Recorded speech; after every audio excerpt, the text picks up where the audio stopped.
క్రీస్తునాథుని యందు ప్రియా సహోదరి సహోదరులారా, ఆగమన కాల 2వ ఆదివార ధ్యానాంశానికి మీకు స్వాగతం. ఈరోజు ప్రభు మన ముందుంచేటువంటి దివ్య గ్రంథ పఠనాల ద్వారా ప్రభు యొక్క సందేశాలను మనము స్వీకరించటానికి ప్రయత్నం చేద్దాం. మరి ముఖ్యంగా శాంతి అనే సందేశాన్ని ప్రభు మనకు ఈనాటి పఠనాల ద్వారా ఇస్తూ ఉండగా, ఆ శాంతి మనలో, మన కుటుంబములో, మన సంఘంలో వెళ్ళి విరియాలని మనస్ఫూర్తిగా కోరుకుంటూ ఈ ఆదివారం నాడు ప్రత్యేకంగా ఈ విషయమై మనము ప్రార్థన చేసుకుందాం. ముందుగా ఒక చిన్న సంఘటనను జ్ఞాపకం చేసుకుందాం. గతంలో ఇది మనము ఆలకించినటువంటి సంఘటన అయి ఉండవచ్చు. అయితే మరొక్కసారి ఈనాటి పఠనాలకు అన్వయించుకోదగ్గ సంఘటనగా ఉంటుంది కాబట్టి మనము ఆలకించుతాం. మనందరికీ తెలిసినట్లుగా ఇటలీ దేశానికి చెందినటువంటి లియోనార్డో డావించి అనేటువంటి ఒక చిత్రకారుడు కడరాత్రి భోజనము అనేటువంటి చిత్రాన్ని చిత్రీకరించడం జరిగింది. ఆయన మిలాన్లో ఒక దేవాలయంలో ఈ చిత్రాన్ని గీయటానికి 3 సంవత్సరాలు తీసుకున్నట్లుగా కూడా మనకు ఈ చిత్రం వెనకాతల ఉండేటువంటి కథ తెలియజేస్తూ ఉంది. 1495 నుండి 98 వరకు ఈ యొక్క చిత్రపటం మీద అతడు పనిచేసినట్లుగా మనకు తెలియజేస్తూ ఉన్నారు. అయితే ప్రియ సహోదరి సహోదరులారా, ఒక కథ దీనికి సంబంధించి ప్రాచుర్యంలో ఉంది. దానిని మనం ఒకసారి తెలుసుకోవడానికి ప్రయత్నం చేద్దాం. లియోనార్డో డావించి ఈ కడరాత్రి భోజనము అనేటువంటి చిత్రాన్ని గీస్తున్న సమయంలో తన తోటి చిత్రకారుని ఒకనితో అతనికి శత్రుత్వం అనేటువంటిది మొదలైంది. ఆ శత్రుత్వం అనేటువంటిది అతని యొక్క మనస్సును అలా దొలిచేస్తూ ఉంటే అతడు ఒక నిర్ణయానికి వచ్చి తాను గీస్తున్నటువంటి ఆ చిత్రపటంలో యూదా ఇస్కారియోతు ముఖానికి ఈ తన శత్రువు యొక్క ముఖాన్ని పెట్టడం అనేటువంటిది బాగుంటుంది అనుకొని మరి ఆ విధంగా తన శత్రువు యొక్క ఆ ముఖాన్ని యూదా ఇస్కారియోతు ముఖంలో చూపించడం అనేటువంటిది జరిగింది. ఈ విధంగా తన యొక్క కసిని, తన యొక్క పగను అతడు తీర్చుకోవాలనుకున్నాడు. తర్వాత తరాల ఎవరు యూదా ఇస్కారియోతు ముఖాన్ని చూసినా వారందరికీ తన శత్రువు ముఖమే గుర్తుకు రావాలి అనేటువంటి దురుద్దేశంతో లియోనార్డో డావించి ఆ విధంగా చేశాడు. అయితే తరువాత అతడు అపోస్తులుల ముఖ చిత్రాలను, అదేవిధంగా యేసు ప్రభు యొక్క ముఖ చిత్రాన్ని ఆయన గీయడానికి ప్రయత్నం చేస్తూ ఉన్నాడు. అయితే యేసు ప్రభు యొక్క ముఖాన్ని చిత్రీకరించటానికి అతడు ఎంతగానో శ్రమిస్తూ ఉన్నాడట. ఎన్నిసార్లు ఆ ముఖాన్ని గీయడానికి ప్రయత్నం చేసినా అది తాను అనుకున్నట్లుగా రాకపోయేసరికి అతడు ఎందుకు ఇలా జరుగుతుంది అని ఆలోచించడం మొదలుపెట్టాడు. నేను ఎందుకు యేసు ప్రభు యొక్క ముఖాన్ని గీయలేకపోతూ ఉన్నాను అని అతడు ఆలోచిస్తే అతడి మనసుకి తట్టినటువంటి విషయం ఏమిటి అంటే, అతని మనసులో తన శత్రువు మీద ఆ పగ, ద్వేషం ఉంది. ఆ పగ, ద్వేషాన్ని తాను గీస్తున్నటువంటి ఆ పవిత్ర చిత్రంలో కూడా అతడు చూపించడానికి ప్రయత్నం చేశాడు. దేవుడు దీనిని ఆమోదించలేదు. అందుకే అతడు యేసు ప్రభు యొక్క బొమ్మను గీస్తూ ఉండగా ఆ బొమ్మ అతడు ఎన్నిసార్లు గీయడానికి ప్రయత్నం చేసినా సరిగా రాలేదు. ఈ విషయాన్ని గుర్తించినటువంటి లియోనార్డో డావించి ముందు తన శత్రువుతో సఖ్యపడడానికి ప్రయత్నం చేశాడు. అతని దగ్గరకు వెళ్ళి అతని యొక్క క్షమాపణను అడుగుకోవడం మాత్రమే కాకుండా అతని యొక్క ముఖాన్ని యోధా ఇస్కారియోతులో చూపించడానికి ప్రయత్నం చేసినటువంటి ఆ బొమ్మను కూడా చెరిపివేసి యోధా ఇస్కారియోతు బొమ్మను అతడు వేరే ముఖంతో మరలా చిత్రీకరించడం జరిగింది. ఆ తర్వాత యేసు ప్రభు చిత్రానికి వచ్చినప్పుడు ఇప్పుడు ఆయన చాలా సులభంగా యేసు ప్రభు యొక్క ఆ ముఖాన్ని గీయగలిగాడు. ప్రియమైన సహోదరి సహోదరులారా, మనసులో ద్వేషం పెట్టుకొని మనం ఏ పని చేసినా ఆ పని దేవుడు ఆమోదించలేడు, దేవునికి అది ఇష్టముగా ఉండదు అనే విషయం మనకి ఈ చిన్న సంఘటన ద్వారా తెలుస్తూ ఉంది. మరి ఈ విషయాన్ని మనము మన మనసులో పెట్టుకొని ప్రభు ఈనాటి దివ్య గ్రంథ పఠనాల ద్వారా మనకు ఇస్తున్నటువంటి సందేశాలను మనము స్వీకరించడానికి ప్రయత్నం చేద్దాం. మున్ముందుగా ప్రియ సహోదరి సహోదరులారా, ఈనాటి సువార్త పఠనం నుండి ఒక ముఖ్యమైన సందేశాన్ని మనం స్వీకరించుదాం. సువార్త పఠనము మత్తయి సువార్త 3వ అధ్యాయము 1 నుండి 12 వరకు ఉన్న వచనాల నుండి గ్రహింపబడింది. ఈ వాక్య భాగంలో మనము బప్తిస్త యోహాను గారి యొక్క పరిచర్య గురించి, ఆయన యొక్క బోధన గురించి వింటాం. ముఖ్యంగా బప్తిస్త యోహాను గారు మత్తయి సువార్త 3వ అధ్యాయము 2వ వచనంలో ఈ విధంగా పలకడం మనం వింటాం. పరలోక రాజ్యము సమీపించినది, మీరు హృదయ పరివర్తనము చెందుడు. ప్రియులగు సహోదరి సహోదరులారా, హృదయ పరివర్తన చెందండి అనేటువంటిది బైబిల్లో తరచూ మనకు వినబడేటువంటి ఒక సందేశం. ఈరోజు బైబిల్లోన చాలామంది వ్యక్తులు ఈ హృదయ పరివర్తన గురించి పలికినటువంటి ఆ మాటలను మనము జ్ఞాపకం చేసుకుందాం.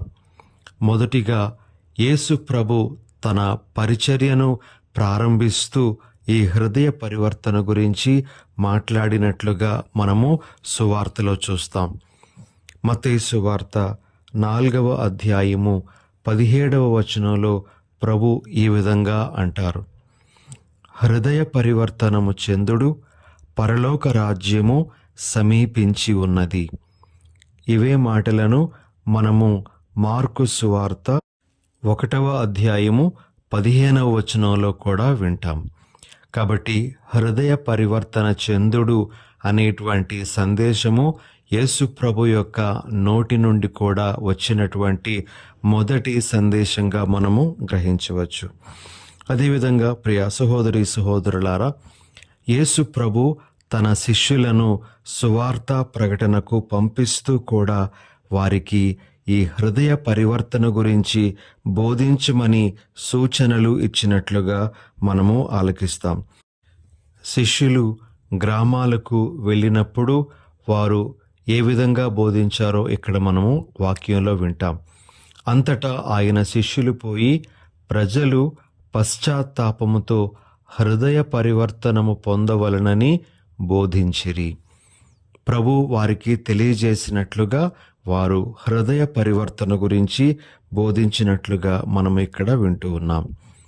అదేవిధంగా ప్రియ సహోదరి సహోదరులారా, యేసు ప్రభువు మోక్షారోహణం అవ్వడానికి ముందు తన అపోస్తులను పిలిచి మరి వారికిచ్చినటువంటి ఆ సూచనలలో కూడా ఈ హృదయ పరివర్తన గురించి ప్రస్తావించినట్లుగా మనము వింటాం. లూకా సువార్త 24వ అధ్యాయము 46-47 వచనాలలో మనము ఈ విధంగా చదువుతాం.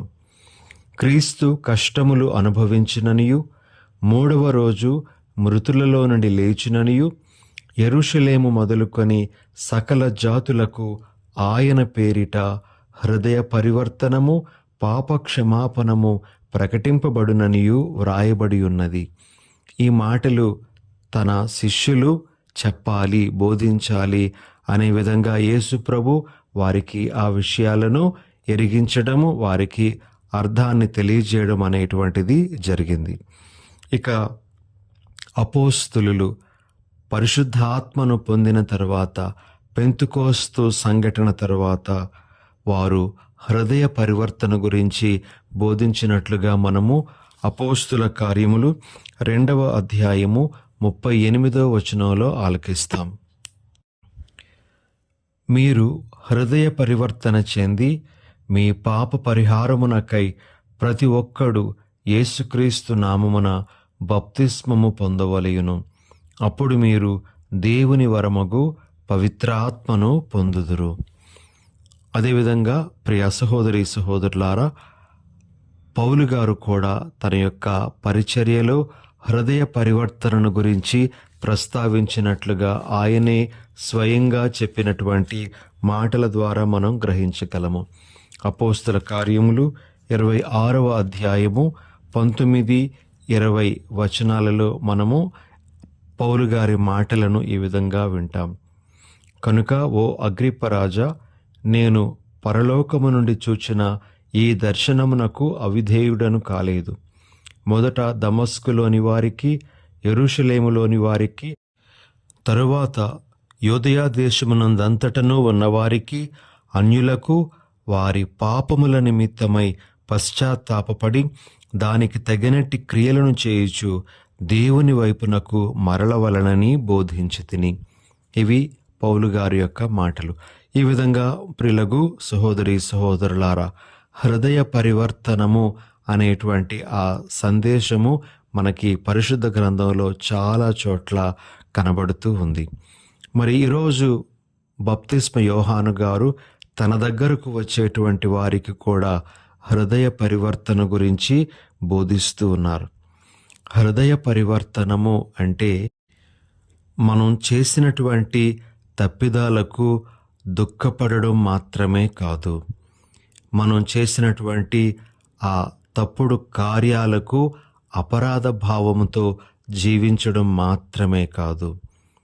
హృదయ పరివర్తనము అనేటువంటిది ఇంకా విస్తృతమైనటువంటి అర్థాన్ని కలిగి ఉన్నట్లుగా మనము గ్రహించాలి. ప్రియ సహోదరి సహోదరులారా, హృదయ పరివర్తనము అనేటువంటి ఆ మాటకు మూల భాషలోని అర్థము ఏం తెలియజేస్తూ ఉంది అంటే, సమూలమైనటువంటి మార్పును తీసుకొని రావడము అని తెలియజేస్తుంది.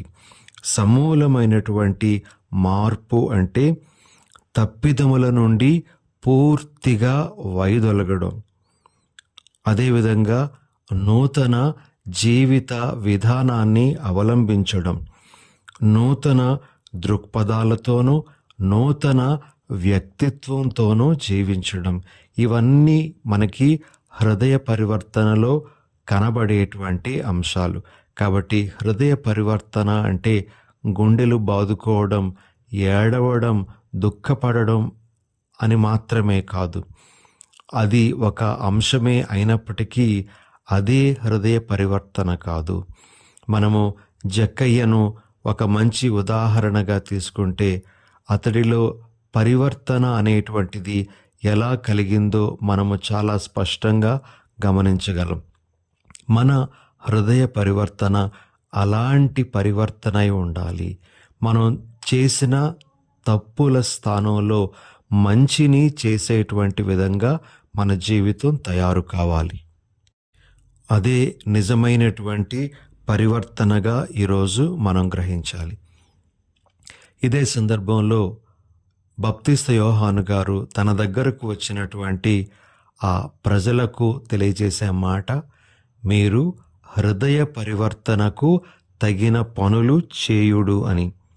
మత్తయి సువార్త 3వ అధ్యాయము 8వ వచనంలో ఈ మాటలు మనం వింటాం. ప్రియమైన సహోదరి సహోదరులారా, మనము ఇప్పుడే ఆలకించినటువంటి లియోనార్డో డావించి యొక్క ఆ సంఘటనలో ఏ విధంగా హృదయ పరివర్తనకు తగిన పనిని అతడు చేశాడో, ఆ శత్రువుతో సఖ్యపడము, అతడి రూపాన్ని యూదా ఇస్కారియోతుగా చిత్రీకరించినటువంటి ఆ చిత్రాన్ని చెరిపివేసి మరలా క్రొత్త ముఖంతో ఆ చిత్రాన్ని గీయడం, ఇలాంటివన్నీ కూడా హృదయ పరివర్తనకు తగిన పనులు అని మనం చెప్పచ్చు.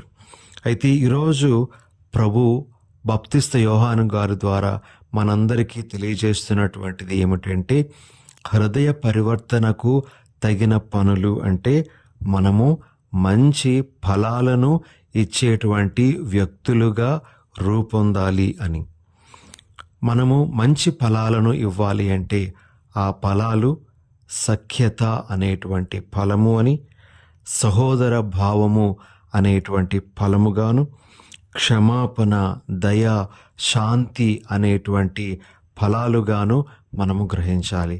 అలాంటి మంచి ఫలాలను ఇవ్వడమే హృదయ పరివర్తనకు తగిన పనులుగా ఈరోజు మనం గుర్తించాలి అని ప్రభు మనకు తెలియజేస్తూ ఉన్నారు. ఇక ఈరోజు మనం ఆలకించినటువంటి మొదటి పఠనము యెషయా గ్రంథం నుంచి గ్రహించబడింది. మరి ఈ పఠనంలోని అనేకమైన అంశాలు బోధించబడి ఉండగా ఒక అంశాన్ని మనము తీసుకుందాం. ప్రవక్త పరస్పర విరుద్ధ స్వభావాలు కలిగినటువంటి జంతువులు కలిసిమెలిసి ఉండడము అనేటువంటి విషయాన్ని ప్రస్తావిస్తూ ఉన్నాడు. ప్రియ సహోదరి సహోదరులారా, మనము ఆలోచిస్తే జంతువుల మధ్య ఉండేటువంటి ఆ వైరము, శత్రుత్వము అనేటువంటిది కేవలము వాటి యొక్క ఆహార సముపార్జన కొరకు మాత్రమే. అది స్వాభావిక శత్రుత్వంగా మనము పరిగణించవచ్చు. అయితే మెస్సయ్య రాకడతో ఈ స్వాభావిక శత్రుత్వం కూడా అంతమవుతూ ఉంది అనే విషయాన్ని ప్రవక్త గుర్తు చేస్తూ ఉన్నాడు. ఒక విధంగా మనము ఆలోచిస్తే దేవుడు ఈ సృష్టిని కలిగించినప్పుడు ఎలాంటి సామరస్యం, ఎలాంటి పరిస్థితులు ఉండేవో అలాంటి పరిస్థితులు తిరిగి పునరావృతం అవుతాయి అనే విషయాన్ని ప్రవక్త ఇక్కడ సూచిస్తూ ఉన్నట్లుగా మనము గ్రహించాలి.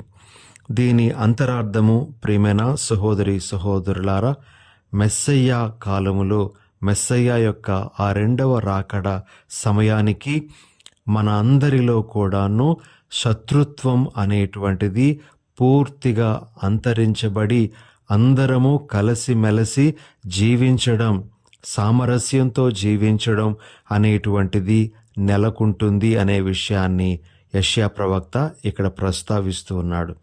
మనము గమనించాల్సిన విషయం ఏమిటి అంటే, జంతువుల మధ్య స్వాభావిక శత్రుత్వం ఉంటే మనుషుల మధ్య అస్వాభావిక శత్రుత్వం అనేటువంటిది ఇంకా పెచ్చు పెరిగిపోతూ ఉంది అని మనం చెప్పడంలో ఏమాత్రం సంశయం లేదు. ప్రియ సహోదరి సహోదరులారా, కారణాలు ఏమీ లేకుండా కూడా శత్రుభావాలతో మనం జీవించడం అనేటువంటిది జరుగుతుంది.